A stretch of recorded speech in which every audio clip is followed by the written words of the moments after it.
Bonjour, bonsoir. Balandia, moins 10 minutes d'enquête avec Arnold Vouma. Bienvenue dans votre émission moins 10 minutes d'enquête avec Arnold Vouma 500 mégapixels, le roi des calques. Avant toute bande d'émission, nous avons profité, nous avons souhaité des condoléances et pas confrères, partenaires, la mine de Vomosako, a outil qu'on perdre. A outil qu'on perdre grande sœur naïe. Na kombo ya Dédé Kalala. Na souhaité ba condoléances si Kazali. Ndenge ya uti ko perdre grande sœur naé. Mon collègue soyez toujours fort. Nzamba zana, nzamba pe son makasi, je sais que c'est pas facile, la sango musique ça la passer. Sans plus tarder, on va avancer. Aujourd'hui, moins 10 minutes d'enquête, toujours avec Arnold Vouma. On va enquêter.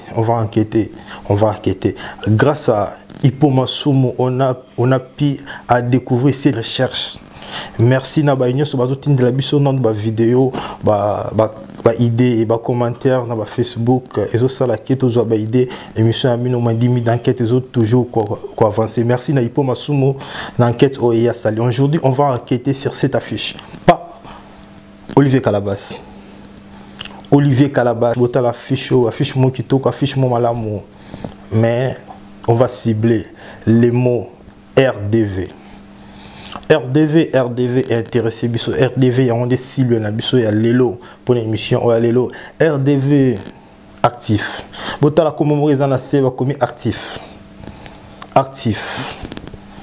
Cela veut dire ils a titré l'album, il y a frère Olivier Calabas. Mais tout le monde est un peu bizarre. Tout le monde qui est tout ça qui mission a été tenu RDV là qui ABC sur RDV là qui race des vainqueurs, race des vainqueurs.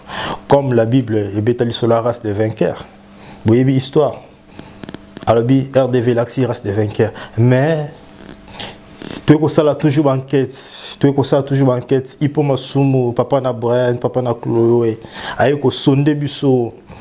Alors, non, bota la recherche, bota na assez actif, bakorda on a nini, ce qui est la race des vainqueurs. Est-ce que vous comprenez ou pas? Bakorda on a nini, race des vainqueurs, race les mots féminins. Les en féminin, race les en féminin. Ceux qui va accorder actif, il fallait les actifs, non actifs, donc comme masculin. Frère Olivier Calabas, à salaire, ton designer ne va pas les affiches, mais à salaire, ton producteur nae à mon akiangote, soit yemo groupe à mon akiangote, auto et en un combo oye à ibisibisote to à masquer nae. Point d'interrogation. Biso to ça la banquette. Biso to ça la banquette, mais le reste est binomo bojigé, boutia commentaire. Toujours quoi enquêter toujours. Enquête ils ont continuer.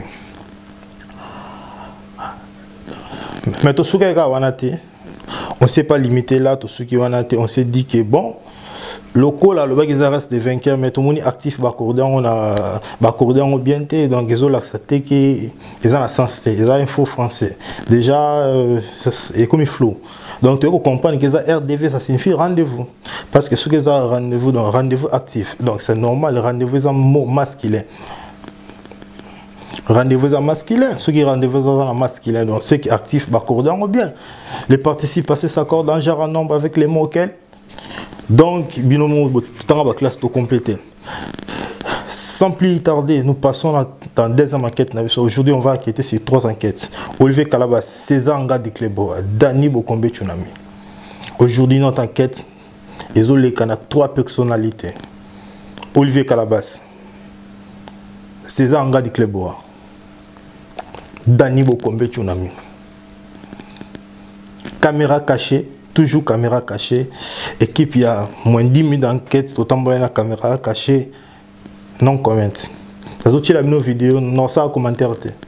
La mis une vidéo botala. Après réponse dans Simon.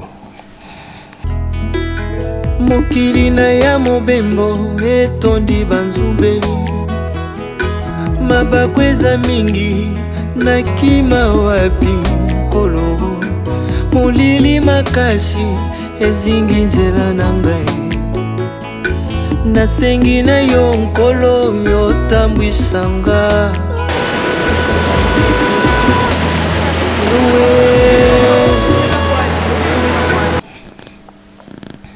bomoni soit disant ba collabo soit disant ba liaka mbongo kabila mais nayebi te ndeka ba combattant ba loza mbongo makila ba liaka ngom de sali bango boetoni po nazo comprendre te bazana bango bata makolo babeta na bango nguma nayebi te est-ce que bazo kufa martyr na kombo ba combattant ba benga bango to ezaka ba sala sembla. Bon, on a évité, biso to sala ka enquête to kangi bango. Mais ezam bala liboso te so bozana tembe to bimsa sous deuxième vidéo to mona ke vina bango ba mena na on la Paris on nga ville ora ba tunyoso. Merci beaucoup pour l'enquête à lelo. Pour commenter. Merci na bato ba finga ngai et sala nga pe bien. Au finga magi to fingo baxel nga vie. Fingo baxel nga vie Arnold Mvuma 500 mégapixels toujours congo-direct.fr. Je profite dans cette occasion d'appeler ça mote na Gelon Mvuma prêtre de prêtre. La mine d'Ovomo Sakoli, journaliste du Saint-Esprit, sans oublier mon professeur, mon prof. Il y avait un prof Junior Kadia, la tête bien faite. Mais quand on a remis la tête bien faite, pour y sauver donc abim ça babilo comment on est en classe au rataran donc on récupère chez. Donc Junior Kadia, la tête bien faite, donc mote Val de Sikozali, Gelon Mvuma, mote trop Zinga Ebola, mote trop Ipo Masumo. Merci encore pour la recherche nayo. Oh ça qui et contribuer dans la vidéo et aller pour la émission au moins 10 minutes d'enquête avec Arnold Mvuma 500 mégapixels. Je profite encore dans cette occasion pour na remercier caméraman en 500 mégapixels parce que Arnold Mvuma 500 mégapixels aujourd'hui je me suis divisé en deux. C'est Arnold Mvuma qui est devant vous. Regardez, on a présenté émission, mais c'est lui qui est derrière ces 500 mégapixels. Donc pour vous dire que je suis divisé en deux. Donc merci 500 mégapixels pour la réalisation. Donc émission Lilo Impact na idéologie toujours. Donc tous allez beaucoup benga, beaucoup commenter, beaucoup finga pe sala bien et motivaka. Beaucoup tous là, beaucoup tinda ba vidéo, tout ça toujours enquête. Mon kangamite, tout loba. Merci beaucoup.